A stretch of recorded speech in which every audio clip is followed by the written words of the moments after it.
Shashi sir की class. आज हम आपको the portrait of a lady पढ़ाने वाले हैं। पोर्ट्रेट मतलब चित्रण। तो इसमें एक लेडी का चित्रण किया गया, उसके बारे में बताया है। इसके राइटर जो है खुशवंत सिंह है और ये लेडी इन्हीं की दादी है। हम आपको पूरा एक्सप्लेनेशन हिंदी में करके समझाएंगे और जो भी डिफिकल्ट वर्ड्स है उसका हिंदी मतलब भी बताते चलेंगे। तो चलिए स्टार्ट करते हैं। माई ग्रैंड मदर, यहाँ माई जो इस्तेमाल किया गया वो खुशवंत सिंह मतलब ऑथर के लिए आया हुआ है। जहां भी माई इस्तेमाल होगा समझ जाइएगा वहां ऑथर है। My grand mother like everybody's grand mother was an old woman. जिस तरह सबकी जो दादी होती है ओल्ड होती है, वैसे इनकी भी दादी ओल्ड है। She had been old and wrinkled for the 20 years that I had known her। Wrinkle मतलब झुर्रियाँ, ठीक है। तो इनकी दादी जो है वो कब से ओल्ड है? जब से ये उनको देख रहे हैं। कहने का मतलब ये है कि ओबियसली हम लोग अपनी दादी को देखते हैं तो ओल्ड एज में होती है, तो ये भी 20 सालों से अपनी दादी को देख रहे हैं और तब से यह ओल्ड है इनके लिए, और उनके चेहरे पर झुर्रियाँ भी है। People said that she had once been young and pretty। तो लोगों का कहना है कि किसी समय वो भी काफी यंग थी और सुंदर थी। And had even had a husband, और उनका हस्बैंड भी था, मतलब इनके दादाजी भी थे जो कि अभी नहीं है। But that was hard to believe। लेकिन जिस रूप में अपनी दादी को देख रहे हैं इस रूप में इनको विश्वास नहीं हो पा रहा कि दादी यंग थी, सुंदर थी। माई ग्रैंड फादर्स पोर्ट्रेट, यहाँ पोर्ट्रेट मतलब छाया चित्र, मतलब एक तरह का photo. My grandfather's portrait hung above the metal piece. Metal piece का मतलब देखिए एक तरह का फायर प्लेस, आप लोग देखे होंगे एक लकड़ी जलती होती है। तो इनके जो दादाजी हैं उनकी तस्वीर लगी हुई है उन एक फायर प्लेस के ऊपर इन द ड्राइंग रूम। और कहाँ पे? ड्राइंग रूम में। ही वर अ बिग टर्बन। टर्बन मतलब ऊपर एक पगड़ी होती है, तो वो एक बड़ा सा पगड़ी पहने हुए हैं। एंड लूज फिटिंग क्लॉथ, उनके कपड़े कैसे? तो लूज फिटिंग है। ये इनके दादाजी के बारे में बता रहा है। हिज लॉन्ग वाइट बियर्ड, उनकी दाढ़ी कैसी है? बड़ी बड़ी लंबी है। Covered the best part of his chest, और उनकी दाढ़ी इतनी बड़ी है कि चेस्ट जो है उनसे छिप जा रहा है। And he looked at least 100 years old, और देखकर ऐसा लग रहा है कि वो कम से कम 100 साल के तो होंगे ही। He did not look the sort of person who would have a wife or children। He looked as if he could only have lots of grandchildren। अब लोग जब उनको फोटो देखते होंगे तो ऐसा अनुमान लगाते होंगे कि कोई भी इनके पत्नी के बारे में, इनके बच्चे के बारे में नहीं पूछता होगा, डायरेक्ट यही पूछ देता होगा कि आपके कितने नाती पोते हैं। मतलब कि उनका एज इतना ज्यादा है ना कि इनकी बेटा बेटी में ध्यान ही नहीं जाएगा, डायरेक्ट ध्यान जाएगा इनके नाती पोता पर।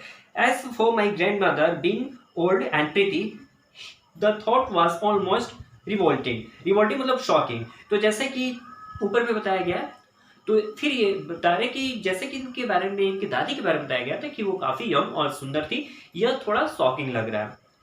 सी often told us of the games she used to play as a child. जब वो बच्ची थी तो किस तरह का गेम खेलती थी, वो गेम इनके बारे में हमेशा इनको बताती थी।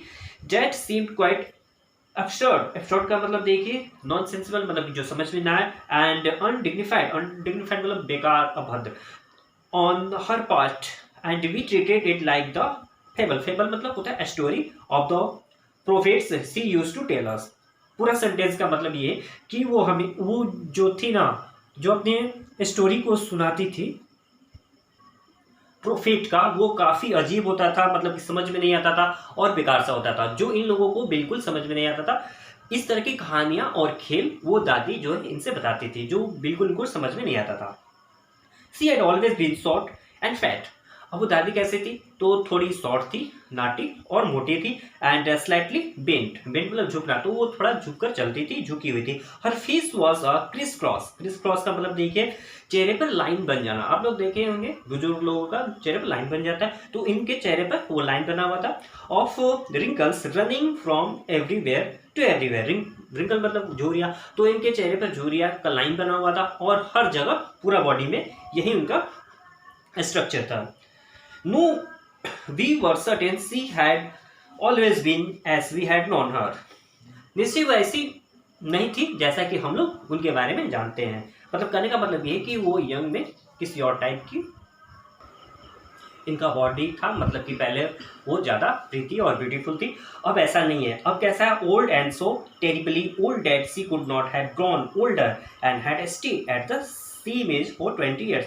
अब इतनी बूढ़ी हो गई है कि बता रहे कि आज से 20 साल पहले वो जितनी बूढ़ी थी आज भी उतनी है। ऐसा लग रहा है कि उनका बुढ़ापा जो है वो ठहर सा गया है, ठीक है। अब वो ना इससे ज़्यादा वो बूढ़ी अब नहीं हो सकती।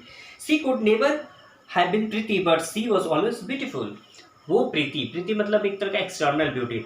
हो सकता है वो उनके पास एक्सटर्नल ब्यूटी ना हो, लेकिन वो ब्यूटीफुल थी, मतलब कि अंदर से वो काफ़ी सुंदर रही होगी।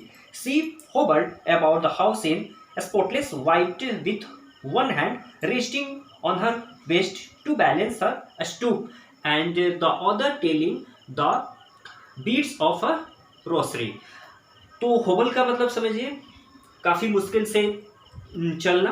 तो उनका स्ट्रक्चर जो था ऐसा था कि वो कपड़े जो थी वो वाइट कलर का पहनती थी जिसमें कोई स्पॉट नहीं होता था, मतलब कोई दाग धब्बा नहीं होता था। एक हाथ जो है अपने कमर पर रखकर थोड़ा झुककर चलती थी। स्टॉप मतलब झुककर चलना।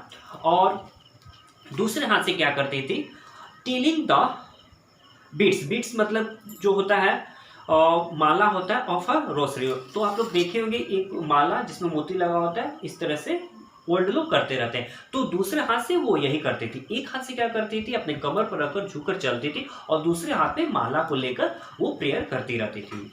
हर सिल्वर लॉक्स मतलब उनके बाल वर स्कैटर्ड अनटाइटली। तो उनके बाल कैसे थे, वो बिखरे थे, गंदे थे। ओवर हर पेल मतलब पूरे उनके चेहरे पर। पकड़ फेस, पकड़ मतलब होता है सिकुड़ा, तो उनका चेहरा सिकुड़ा हुआ था। And her lips continuously moved in that inaudible prayers. Inaudible मतलब देखिए जो कि हम सुन नहीं सकते। तो उनके जो ओठ थे वो हमेशा चलते रहते थे, मतलब वो हमेशा प्रेयर करती रहती थी वो माला लेकर, और वो मन में करती थी, हम लोग वो सुन नहीं पाते थे। यस सी वॉज ब्यूटीफुल, हाँ वो ब्यूटीफुल थी, मतलब कि उनका वो काफ़ी अंदर से काफ़ी सुंदर थी।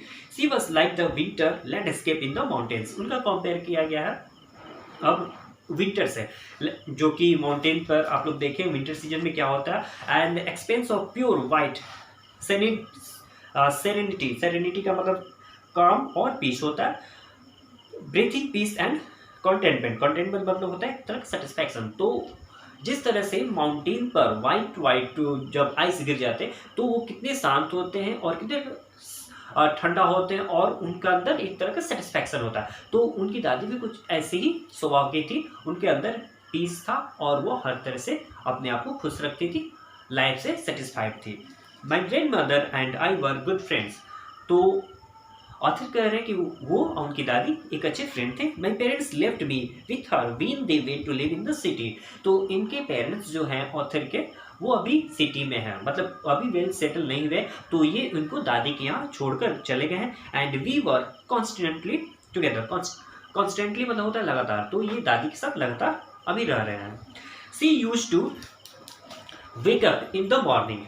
तो दादी इनको सुबह में जगाती थी and get me ready for school, और स्कूल के लिए इनको तैयार करती थी। She said her morning prayers in a monotonous sing song. तो मोनोटोनस मतलब होता है बोरिंग। तो सुबह वो क्या करती थी, अपना प्रेयर गाती थी, जो कि इनको काफ़ी बोरिंग लगता।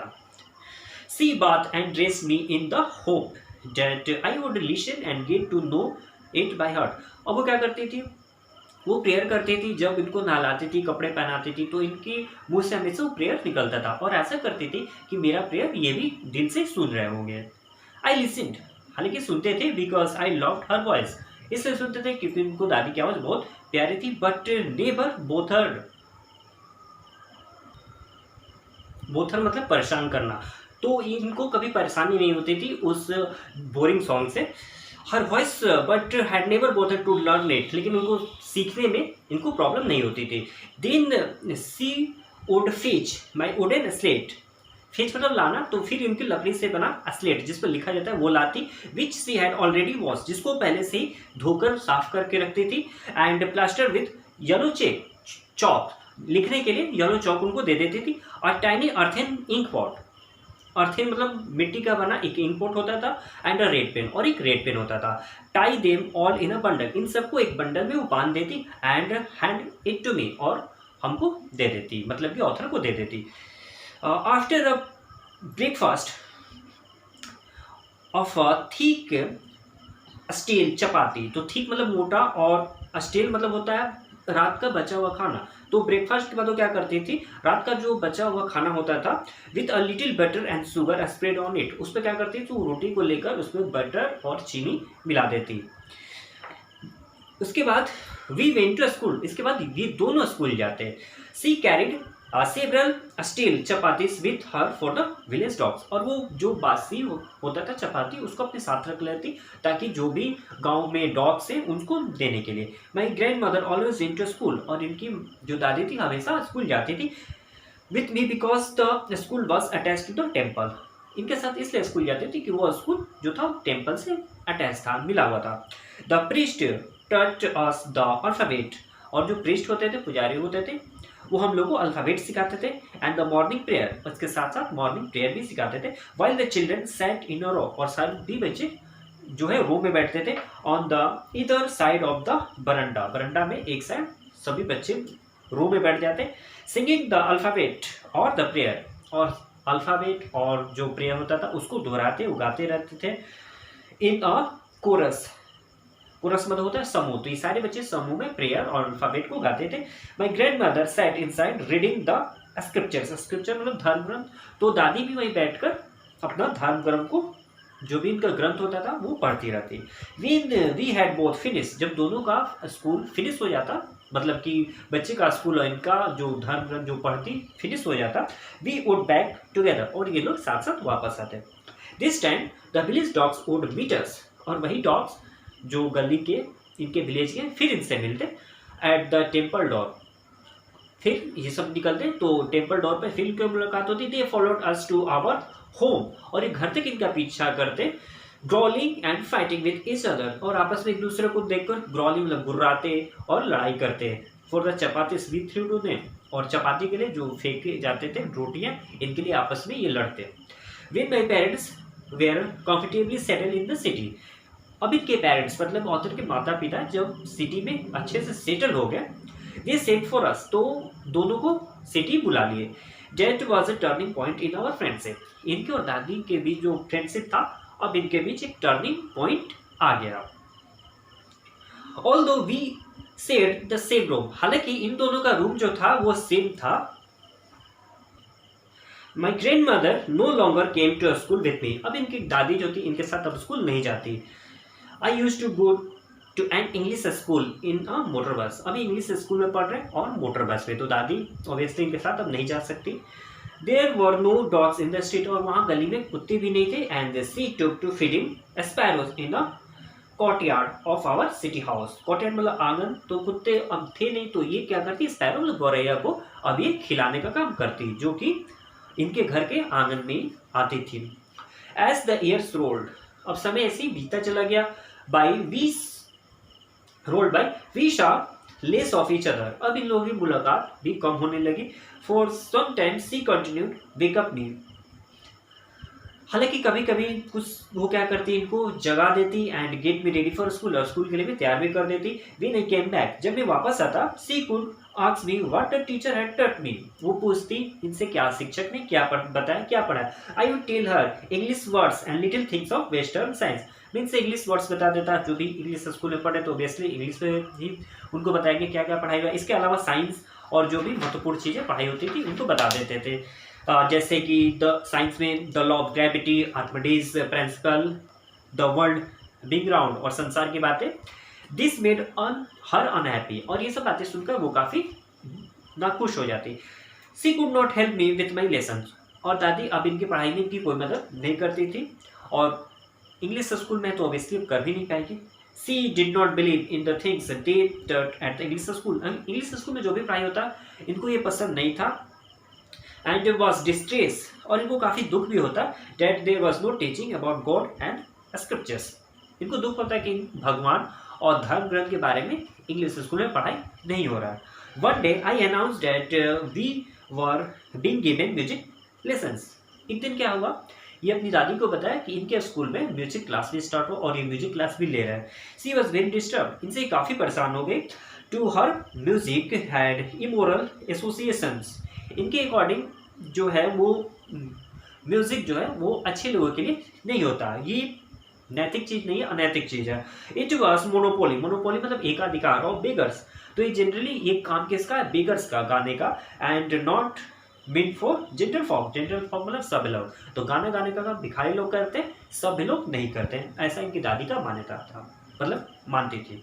सी सेड नथिंग, उन्होंने कुछ कहा नहीं, but her silence meant disapproval, लेकिन उनकी जो खामोशी थी उसे पता चल गया कि इस पर ये एग्री नहीं करे म्यूजिक को लेकर। She all rarely talk to me after that, इनके बाद बड़ी मुश्किल से ही शायद इनकी बात दादी से हुई। When I went to university, अब ये यूनिवर्सिटी जाने लायक हो गए हैं। I was given a room of my on, तो इनका रूम अब अलग कर दिया गया दादी से। The common link of friendship was snap, snap मतलब टूटना, तो जो इनकी दादी के साथ फ्रेंडशिप थी अब लगभग यहाँ इनकी टूट रही है। माई ग्रेट मदर एक्सेप्टेड हर सेकुलेशन, सेकुलेशन का मतलब होता है the state of having little contact with people, मतलब इनकी दादी जो थी अब लोगों से बहुत कम बातचीत करती थी। विथ रेजिनेशन, रेजिनेशन मतलब समझ रहे हैं किसी से अलग होना, तो पूरी तरह से इनकी दादी अपने आप को अलग कर लेती, लोगों से बातचीत करना भी बंद कर देती। She rarely left her spinning wheel to talk to anyone, अब वो क्या करती कि वो चरखा चलाने का काम करती लोगों से बात करने के जगह पर। From sunrise to sunset she sat by her wheel spinning and reciting prayers, अब सुबह शाम एक ही काम रहता है, चरखा चलाना और अपने प्रेयर को पढ़ना याद करना। Only in the afternoon she relax for a while to feed the sparrow, दोपहर में जब उनका रेस्ट का टाइम होता है तो उस टाइम वो स्पैरो उसको खिलाने का काम करती। While she sat in the veranda, जब वो वरंडा में आकर बैठती, ब्रेकिंग द ब्रेड, ब्रेड को तोड़ती into little bits, sorry bite, वो छोटे छोटे टुकड़ों में ब्रेड को तोड़ती। Hundreds of little birds collected around her creating vegetable bedlam of chipping, तो बेडलैंड का मतलब देखिए एक तरह का शोरगुल और चिपिंग मतलब चिड़ियों की चहचहाट। तो जब वो ब्रेड लेकर बैठती ना तो क्या होता है कि 100 चिड़िया आकर वहां पर बैठ जाती और सभी लोग, सभी चिड़िया शोरगुल करने लगती। Some came and perch on her legs, कुछ आकर उनके पैरों पर बैठ जाती, पर्च मतलब बैठना, अदर ऑन द शोल्डर, कुछ शोल्डर्स पर आकर बैठ जाती। Some even sat on the head, कुछ तो उनके सर पर आकर बैठ जाती।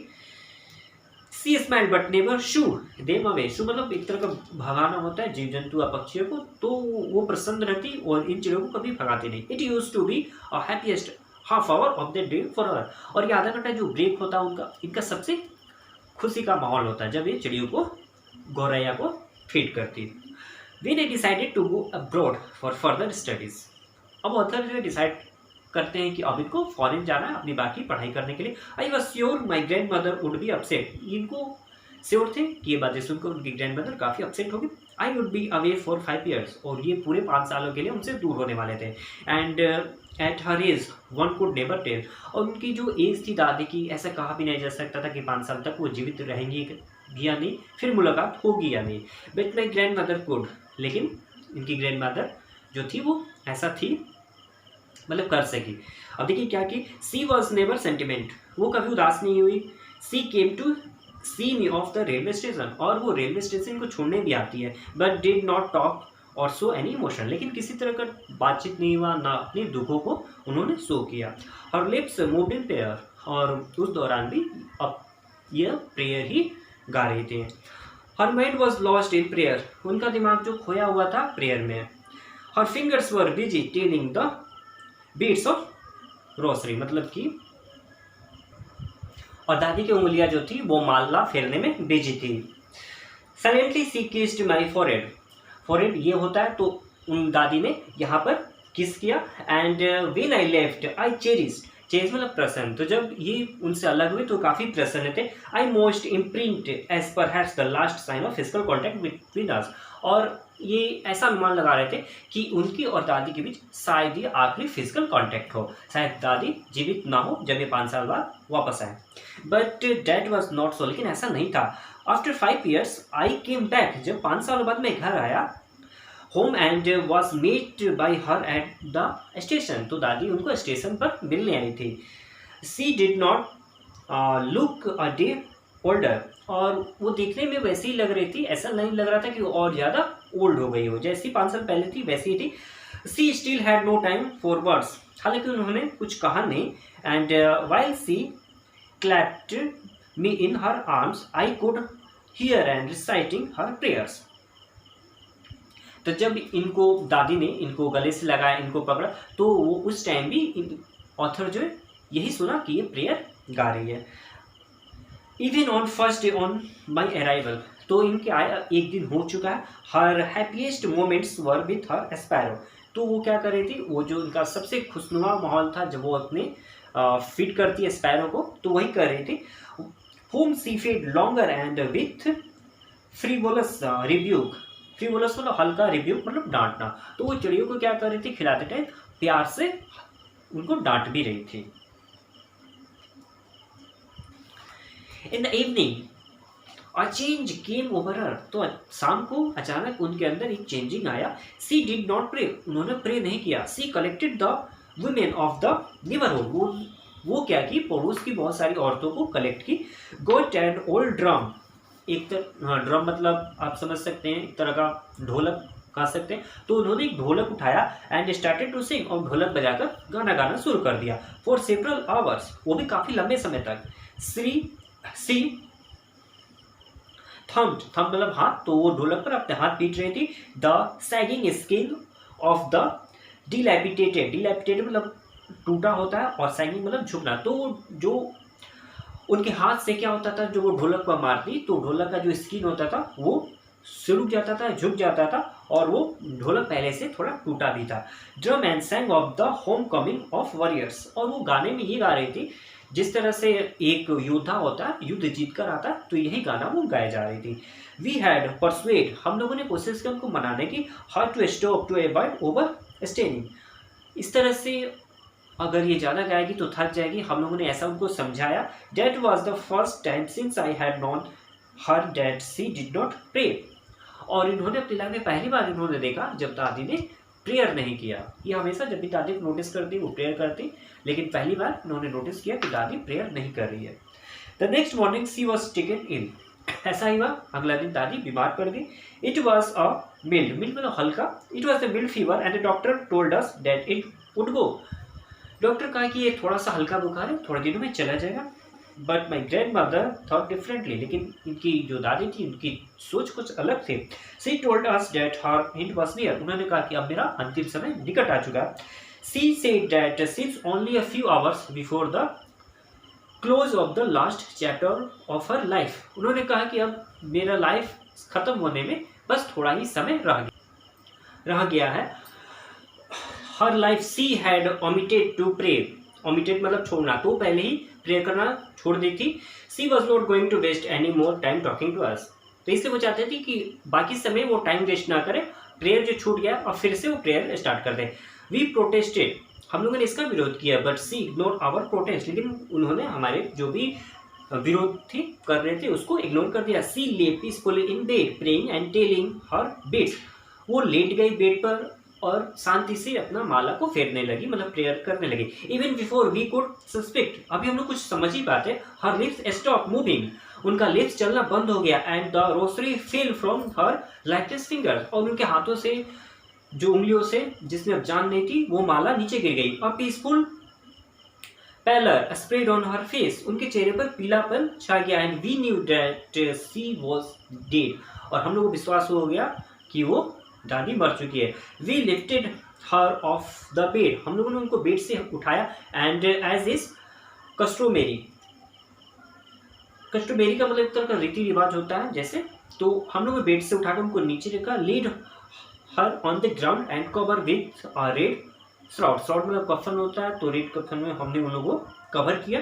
After a few hours of morning, तो सो के कुछ समय के बाद वी लेफ्ट हर अलोन, हमने दादी को अकेला छोड़ दिया। To make arrangement for her funeral, funeral मतलब अंतिम संस्कार की जो भी विधियां होती है उसको अरेंज करने के लिए हम लोग चल गए।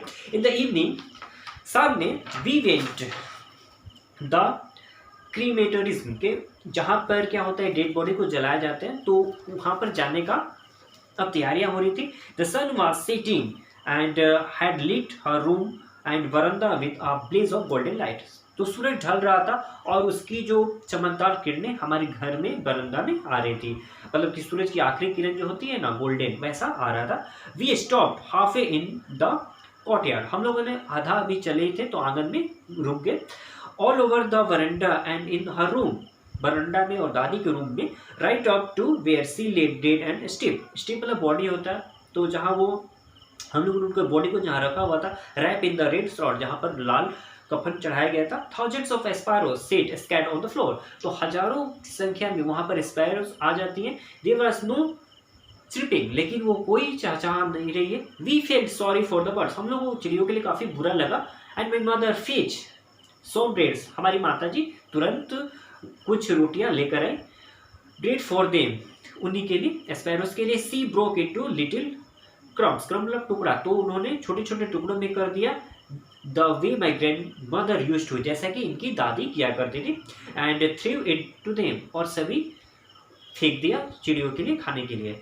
The sparrows took no notice of the bread, लेकिन कोई भी स्पैरो उस ब्रेड के टुकड़े को नोटिस नहीं किया, नहीं देखी। We carried my grandmother's corpse off, corpse मतलब 100 होता है, तो जब इन्होंने ये लोग दादी के 100 को ले जाने लगे, दे फ्लू अवे क्वाइटली, तो वो वहां से चुपचाप उड़ गई। Next morning the sweeper swept, sweeper मतलब झाड़ू लगाने वाला, तो अगले मॉर्निंग जब झाड़ू लगाने वाला आता है, the bread crumbs into a dustbin, तो क्या करता है, रोटी के टुकड़े को डस्टबिन में डाल देता है। तो इस तरह से पूरा स्टोरी का एक्सप्लेनेशन मैंने आपको हिंदी में समझा दिया। उम्मीद है आपको अच्छे से समझ में आ गया होगा। प्लीज वीडियो को लाइक जरूर कीजिएगा, और कोई प्रॉब्लम हो तो कमेंट जरूर कीजिएगा। हमारी मुलाकात फिर होगी एक नए टॉपिक के साथ, तब तक के लिए बहुत बहुत धन्यवाद। Thank you.